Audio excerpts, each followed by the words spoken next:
Assalomu alaykum.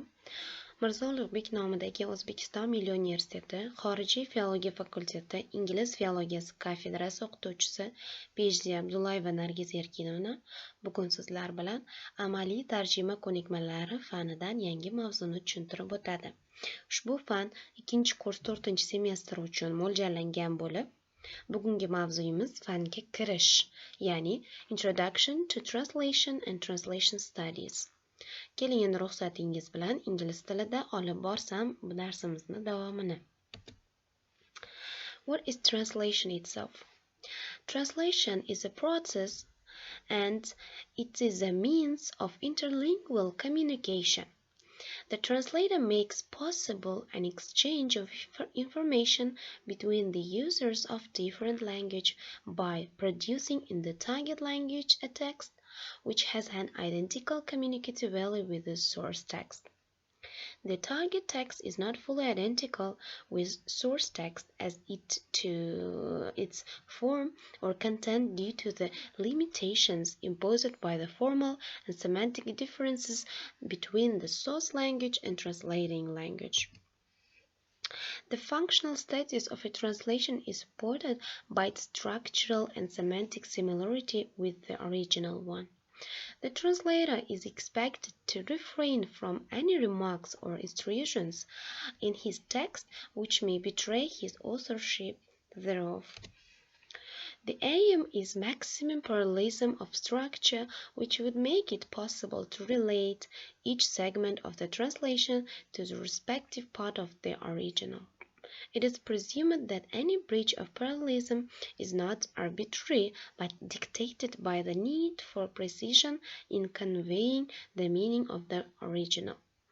The translator is allowed to resort to a description or interpretation only in case direct translation is impossible.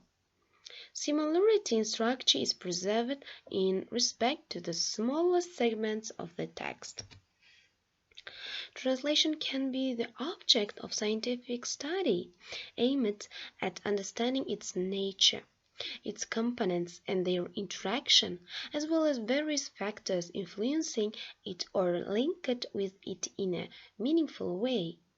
The science of translation or translatology is concerned both with theoretical and applied aspects of translation studies. A theoretical description of the translation phenomenon is the task of the theory of translation. The linguistic theory of translation is concerned with translation as a form of speech communication, establishing contact between communicants who speak different languages. The basis of this story is linguistics in the broadest sense of the word, that is, microlinguistics with all its new branches, such as psycholinguistics, social linguistics, text linguistics, communicative linguistics, and etc. The general theory of translation describes the basic principles which hold good for each and every translation event. In each particular case, however, the translating process is influenced both by the common basic factors and by a number of specific variables which stem from the actual conditions and modes of the translator's work. The translator has to deal with works of the great authors of the past and of the leading authors of today, with intricacies of science fiction and the accepted stereotypes of detective stories, must be able to cope with the elegancy of expression of the best masters of literary style and with the tricks and formalistic experiments of modern avant-gardists. So translator's duty is to translate diplomatic representations and policy statements, scientific dissertations and brilliant satires, maintenance instructions and after-dinner speeches as well. Translating a play, the translator must bear in mind the requirements of theatrical presentation, and being a film, he must see to it that his translation fits the movement of the speaker's lips, as we know. Each type of translation has its own combination of factors influencing the translating process. So, the general theory of translation should be supplemented by a number of special translation theories identifying major types of translation activities and describing the predominant features of each type. In conclusion, mention should be made of one more branch of the theory of translation which deals with the pragmatic aspects of the translating process.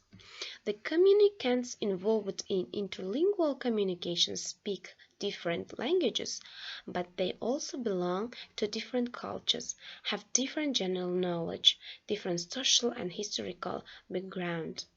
So we will continue to the process of translation or methods of translation, types of translation in the next lessons. Now I want to give you your home task. You should translate this text into your own mother language. It may be Russian or Uzbek. So the text is called Geographical Position of Uzbekistan. The Republic of Uzbekistan is one area with the most favorable natural and geographic conditions. It is situated in the center of the Central Asia, between the rivers Amudarya and Sirdarya. In the major part, the northwest of its territory is situated on the Turan lowlands. Tian Shan and Alai mountain ranges are situated in the southeast of the republic, and the southwest of it, the right bank of Amudarya river, is taken by the part of sandy Kızılkum desert. Uzbekistan consists of 12 administrative regions and Republic of Karakalpakstan. The territory is approximately 447.4 thousand square kilometers. In the northeast, the republic borders on Kazakhstan, in the east and southeast on Kyrgyzstan and Tajikistan, in the west on Turkmenistan, and in the south on Afghanistan. There is a regional combination of flat and mountainous terrain in the Republic of Uzbekistan. The plains, mostly the desert of Kızılkum, are situated in the southwest and northwest. The mountains and foothills, which occupy about one-third of the republic's territory, are in the east and southeast. The mountainous part of Uzbekistan is a part of the West Tian Shan and Gisaro Alai ridges.